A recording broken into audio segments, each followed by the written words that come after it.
7 kamili kutoka hapa katika chumba cha matangazo. Ni saa 7 kamili. Mimi ni mtangazaji wako Paul Kirobi. Tuandamane hadi tamati, lakini kwa sasa wacha tupate vidokezo.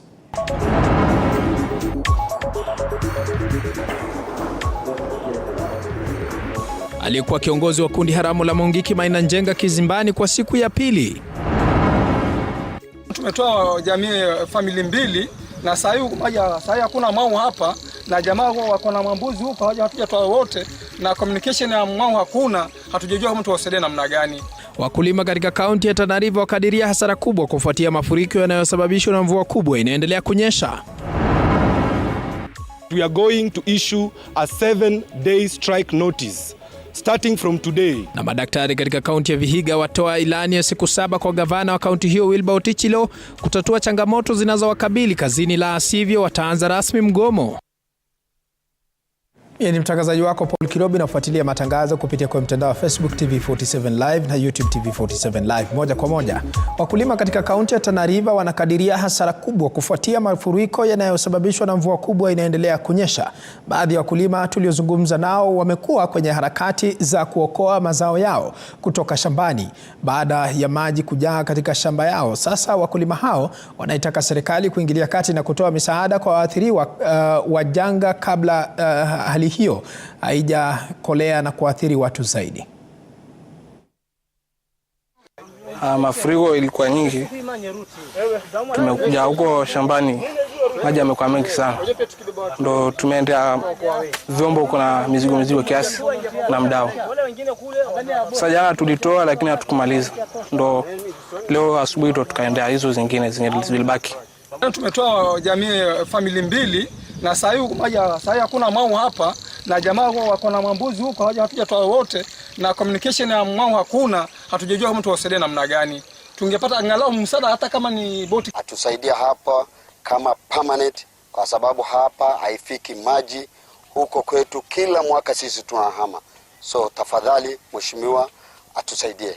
So tumelala hivyo, tumeamka salama. Sasa hii ndio mvua imepita kidogo, tunaendelea kujenga. Na hii pamoja na vyombo na watoto, hii tarabala pia hatutoshi, ni kidogo sana. Tunaomba serikali atujengee kama wale wengine.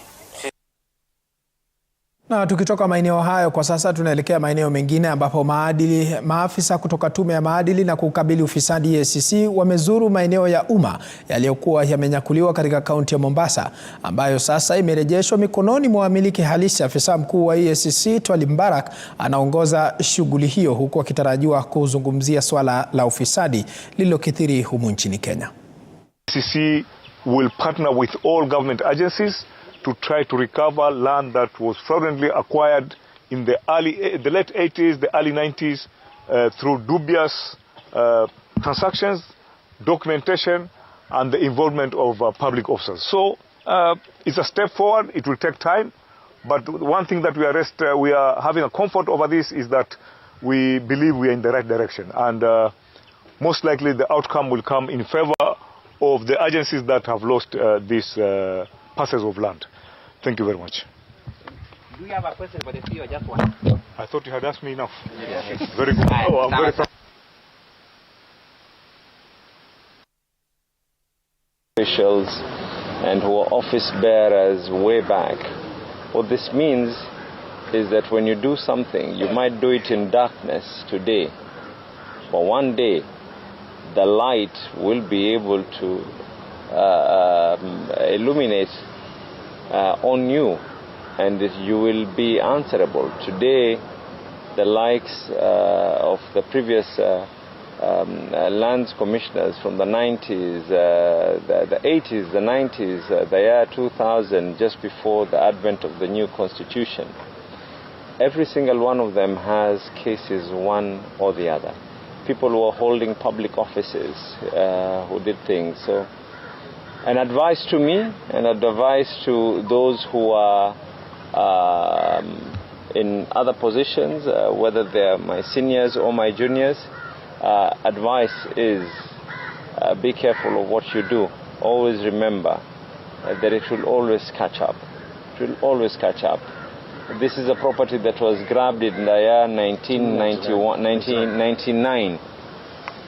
99 till today is about 30 years. No one anticipated that 30 years from today is when this will go back into public hands. An advice to me and an advice to every. Ni taarifa ambayo tunazidi kufuatilia kwa kina zaidi na kukuandaa kwa mapana na marefu, huku taifa likiungana na ulimwengu katika maadhimisho ya siku ya wavuvi. Wavuvi wanaopatikana katika mpaka ya Kenya na Tanzania wamelalamikia ukosefu wa sheria na sera za kuendesha shughuli hiyo ipasavyo, hatua wanayosema inachangia hasara, huku wakiathirika pakubwa na mvua inayoendelea kunyesha na kusababisha ukosefu wa samaki ziwani humo. Julius Mariki na taarifa zaidi. Kaunti ya Taita Taveta, hasa maeneo ya Taveta kule Lake Chala pamoja na Lake Jipe, wavuvi wameelezea athari ambazo wamepata kuhusiana na ama kutokana na mvua ambayo inaendelea kunyesha, huku wakitoa wito kwa serikali kuwasaidia kupambana ama kukabiliana na baadhi ya changamoto hizo. Wakiongozwa na Michael Anditi ambaye ni mmoja wa wavuvi, ameelezea kwamba ipo haja ya sheria mwafaka kuwekwa ili kudhibiti hali ya uendeshaji wa shughuli nzima ya uvuvi kati ya Wakenya wa maeneo hayo pamoja na majirani kutoka taifa la Tanzania. Hiyo kiroro ikiingia, hiyo matope, ni kwamba samaki wanapotea. Samaki wanapotea kabisa. Sasa wavuvi hawapati samaki, hawapatikani. Ni tangia mvua ianze mpaka sasa hii ni wiki ya pili, mapato yamepungua kabisa. Mimi nikija hapa unakuta nachoka. Na ukiangalia njia yenyewe ya kuingia ndani ni njia ya shida, ni ya kurisk. Sasa pia tungepata hiyo njia ingeweza kutengenezwa, kwa vile hata ukiambia mama aje hapa, labda ajira itapatikana. Ni mimi mwenye ujasiri nitakuja, ambaye labda nina shida yangu, lakini ukiambia mtu aje, ile njia yenyewe ya kushukia kuingia hapa ndani ya maji yenyewe si nzuri. Ukiangalia pia hizi landing sites kuna zingine hazina umeme. So ni kwamba kuhifadhi samaki ikae kwa muda mrefu kwa friji inakuwa ni ngumu kwa sababu hamna umeme. So hii samaki inatakana ifikishwe sokoni wakati imetoka baharini. Lakini haiwezi fika kwa sababu barabara yetu ni mbovu, barabara ni mbaya. Na soko pia, ile soko tuko nayo tunategemea ni soko ya Taveta tu. So tunaomba tu through the county government na serikali kuu ya kwamba iangalie sana Ziwa Jipe, kwa sababu hii samaki inalisha sio Taveta tu but coast nzima. Bahari tunashare na majirani yetu wa Tanzania. Vile regulations zetu tumeweka huku sio sawa na zile wameweka kule, because we don't have common rules and regulations that governs the lake. So unakuta ni kwamba tutaweza sisi kama Wakenya kuweka sheria zetu, lakini zile sheria hazitafuatwa na wale, kwa sababu baharini hapa hivi hamna boundary. Sasa hiyo pia ni challenge. Ni baadhi ya kauli zao katika maeneo yao ya shughuli ya uvuvi, ambapo basi wameweza kutoa wito kwa viongozi na serikali kujaribu kuweka mikakati mwafaka ambayo itaweza kuwasaidia ili kuweza kujikimu kimaisha. Nikiripotia TV47 kutoka Taita Taveta, mimi ni Julius Mariki Mwakibo. Asante sana mwanahabari wetu Julius Mariki Mwakiwa kwa taarifa hiyo. Kwingineko, Wizara ya Elimu nchini imesikitishwa na vifo vya baadhi ya Wakenya waliopoteza maisha yao wakati mtihani wa kitaifa wa KCSE unapoendelea. Anajiri kufuatia mauaji ya afisa wa polisi aliyeuliwa na genge la wahalifu wakati alipokuwa akisafirisha mitihani katika kaunti ya Siaya hapo jana. Katibu katika wizara hiyo Belio Kipsanga amesema tayari uchunguzi umeanzishwa dhidi ya kisa hicho kilichosababisha kujeruhiwa kwa afisa mwingine wa polisi katika kaunti hiyo. Yesterday we had a challenge. We lost a colleague, a police officer in Siaya. Investigations are on to know exactly the motive, what exactly happened, and therefore I will not want to go into details, but I know that our colleagues in the investigative sector and the security sector are seized of the issue, and we should be able to know exactly what happened. But we want to celebrate that officer because he paid the ultimate price while on duty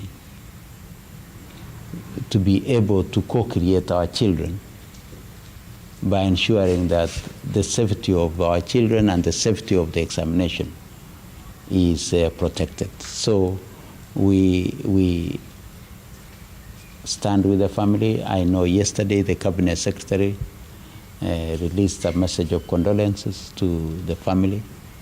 We also lost the other day one of our examiners also who was marking examinations.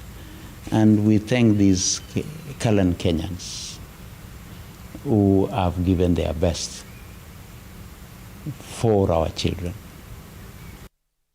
Tukitoka huko mtazamaji, kwa sasa tutafululiza hadi katika kaunti ya Kilifi ambapo wakazi kutoka eneo la Malindi kaunti ya Kilifi huenda wakajipata matatani hivi karibuni wapo watapatikana wakitupa taka kwenye maeneo yasiyostahili.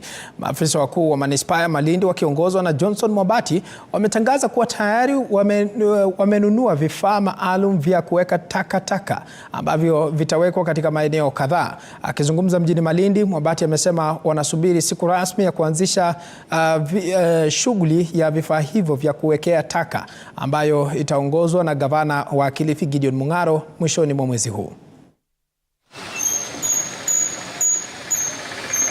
Our enforcement officers watakuwa wako very alert kuhakikisha kwamba ukipatikana unarusha takataka kiholela, then mkondo wa sheria utakushika. Kwa hivyo let us be very careful because immediately tukiinstall bills zetu tutakuwa tutahakikisha kwamba wenye biashara wote wanahakikisha kwamba mbele ya duka lake ameweka dustbin, na wewe kama mwananchi ukishikwa ama ukipatikana unarusha takataka mahali popote ambapo hapastahili, basi utashikwa na mkondo wa sheria utachukua mahali pake. Kwa hivyo I want to use our stakeholders to be very vigilant na mwe very careful kwa sababu hatutaki mujipate kwa mkondo wa sheria ambao hautakuwa na kufeva hata kidogo. Kwa hivyo let us be very careful as we clean our town. We make sure that tuna synthesize our communities, tuhakikishe kwamba wanaboresha usafi. So as we walk tukisafisha mji wetu, let's synthesize the neighborhood na wale wote ambao tutakuwa wanaishi katika hii mazingira ambayo tunafanya usafi. Tukitoka huko mtazamaji, kwa sasa tunafululiza maeneo mengine hasa katika maeneo ya kaunti ya Nakuru ambapo kiongozi wa zamani wa kundi la Mungiki Maina Njenga kwa siku ya pili amefikishwa mahakamani ambapo kesi inayomkabili ya kuwa mwanachama wa kundi haramu la Mungiki inaendelea. Moja kwa moja kwa sasa tufululize hadi katika kaunti ya Nakuru tusikilize ni kipi ambacho kinajiri.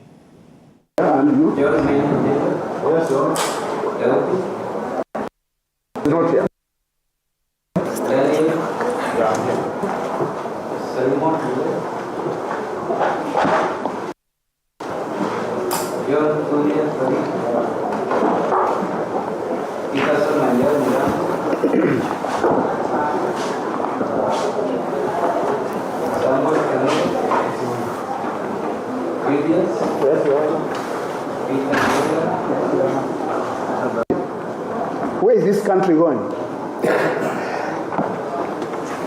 And there are other persons. I think I don't want to get them into this file because we don't know whether they have been being charged with something like rape or stealing chicken.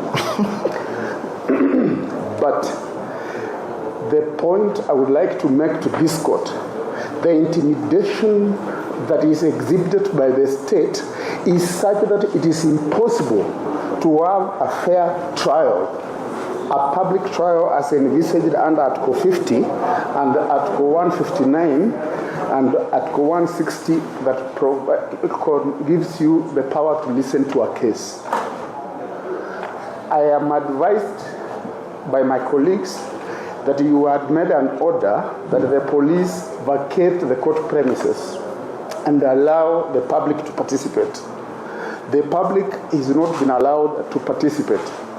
You can see yesterday this place was full. It was brimming with humanity. I was struggling to get out of here. But now you can see it's nearly empty. And I suspect a majority of these people who are here might be police officers. I therefore urge you to rise up to the occasion to defend the independence. Bila shaka mtazamaji, ni picha za hapo awali akiwa katika mahakama ya kaunti ya Nakuru. Mwanahabari wetu Titi Josephine anazidi kufuatilia taarifa hiyo, atatufahamisha mengi zaidi mwendo wa baadaye kwenye taarifa za jioni. Lakini kwa sasa wacha tuelekee maeneo mengine ambapo waziri wa jinsia Florence Bore amesema kuwa serikali inachukua hatua kali ili kuzuia unyanyasaji wa watoto mitandaoni. Waziri huyo amesema kuwa serikali tayari imeweka mikakati ili kuhakikisha sheria inayoangazia haki za watoto inatekelezwa vilivyo ili kukabiliana na maovu hayo ambayo alibainisha kuwa yanazidi kukithiri kutokana na teknolojia ya kisasa. Kulingana na ripoti ya kitaifa kuhusu watoto mwaka 2019 inaonyesha kwamba zaidi ya 50% ya watoto wamekabiliwa na angalau aina moja ya ukatili katika maisha yao. Bore amesisitiza kuwa serikali imeimarisha juhudi zake za kuwalinda watoto dhidi ya mila zinazorudisha nyuma mila kama vile ukeketaji, ndoa za utotoni kupitia ushirikiano na jamii zilizoathiriwa na kubuni mipango na mikakati maalum.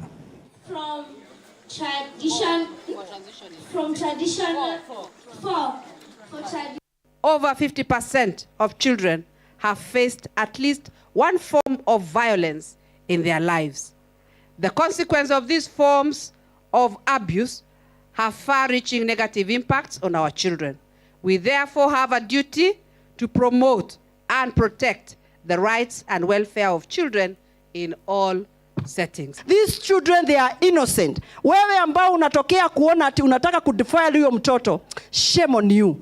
Watoto ni wetu wa kupatiwa na Mwenyezi Mungu. Wacha tuwadinde, we give them an environment that is very conducive for them to thrive and to grow. We empower them as a community. Wakiona watu wazima wasio wanaogopa, wakiona watu wazima wanajua ni wa kuwadinda na wa kuwatendea mema.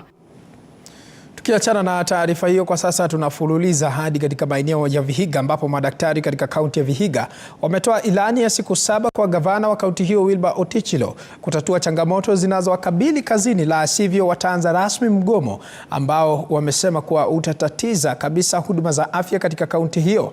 Wakizungumza katika ofisi ya gavana huyo iliyoko mjini Mbale baada ya mkutano kati ya pande mbili kukosa kufanyika, viongozi wa muungano wa madaktari KMPDU kwenye ukanda wa magharibi wakiongozwa na Joseph Makomere wamemshutumu gavana Otichilo kwa kuwapuuza, huku akikosa kufika kwenye mkutano huo na badala yake kumtuma naibu wake.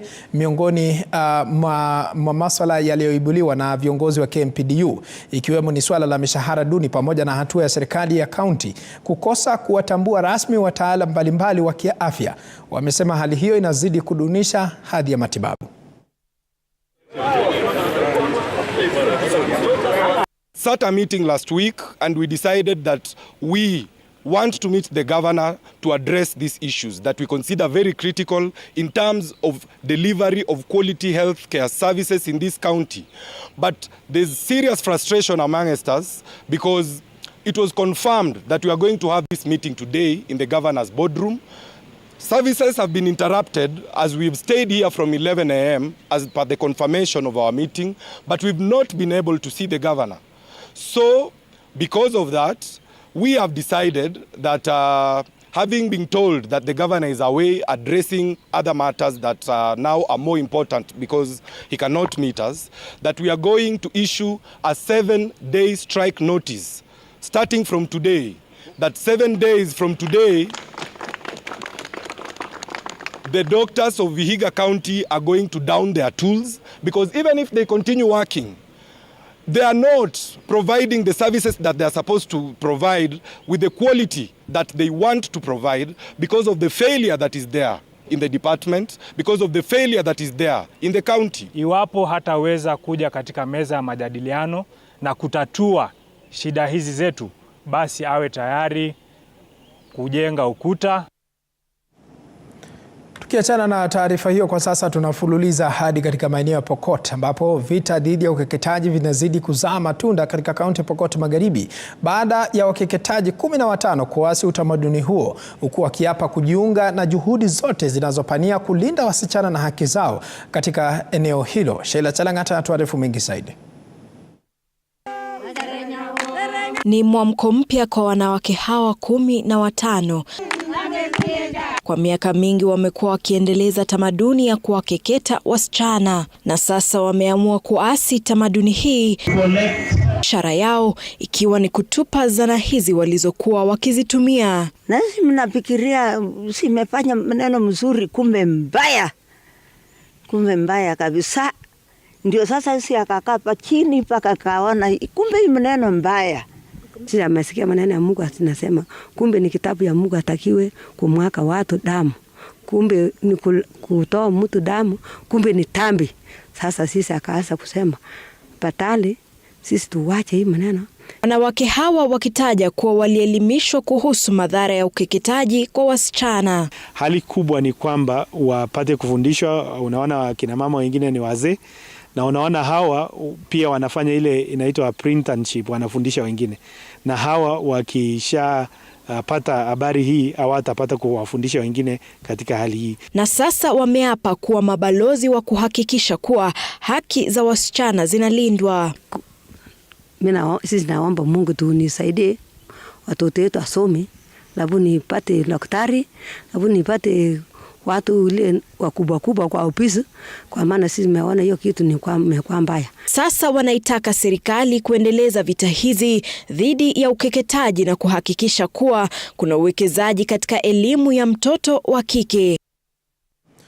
Kutoka maeneo hayo tunaelekea maeneo ya Nandi ambapo ukosefu wa ajira miongoni mwa vijana umechochea baadhi ya vijana katika kaunti ya Nandi kukumbatia kilimo teknolojia kama njia moja ya kujipatia kipato na vile kuimarisha usalama wa chakula. Kelvin Tanui ni kijana ambaye alikosa kuendeleza masomo yake kutokana na ukosefu wa karo eneo la Ndalat katika kaunti ya Nandi na kuamua kuanzisha mradi wa kuzalisha mboga mbalimbali kama vile nyanya, pilipili na mimea mingine na kuwauzia wateja mbalimbali ndani na nje ya kaunti hiyo. Chris Bet alitangamana na mkulima huyo kutoka eneo hilo na kuandaa taarifa ifuatayo. Ni katika kijiji cha Ndalat, eneo bunge la Mosop, kaunti ya Nandi. Tunakutana na Kelvin Tanui ambaye alianzisha mradi wa kuzalisha miche ya mboga na kuwauzia wakulima mbalimbali. Baada ya kumaliza kidato cha 4, ukosefu wa karo ulimzuia kijana huyo kuendelea na masomo yake na hivyo basi akaamua kuanzisha mradi huu wa mboga. Changamoto kidogo ya school fees, background vile ilikuwa haikuwa mzuri sana. Ndio sasa nikakuja hii maneno ya farming. Ndio shughuli ambayo Kelvin anasema inampa riziki yake ya kila siku. Yeye hufika hapa kila siku kuendeleza kilimo hiki kutumia teknolojia. Hata hivyo anasema serikali haijaweka mikakati ya kutosha katika kuhamasisha wakulima kuhusu kilimo cha kisasa. Serikali bado haijatufikia sana. Wajaleta elimu sana vile tunatarajia, bado wako chini kidogo. Wajaletea wakulima wa elimu vizuri, hata kama kwangu hapa sana wajakuja sana vile tunafikiria inakuja inaweza kuja kutusaidia.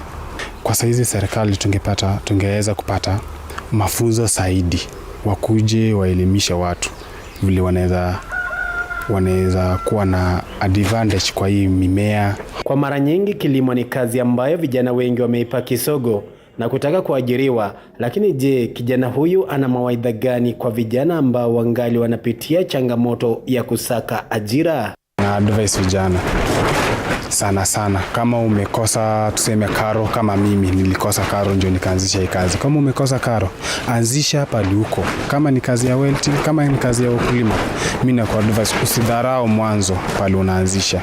Watu wametuheshimu, wameona kweli ukijitolea unaweza fanya kitu, sio lazima ukuwe na ile elimu ya juu. Unaweza fanya anything as long as unaweza tu. Uzuri wa hii kazi ni kazi yenye kila siku hauwezi kosa kitu mfukoni. Si kama ile ya kuandikwa unangojea mwisho wa mwezi. Hata hivyo ukulima huu una changamoto chungu nzima kama vile Kelvin anavyotueleza. Hizi mchanga tunatengeneza na saa zingine hazipatikanangi na mteja anangojea oda yake yenye ametusaidia. Sasa inabidi, hiyo ndio changamoto sana yenye tuko nayo. Changamoto nyingine tena yenye tuko nayo, inafika time tuko na seedling na hakuna pali inaenda.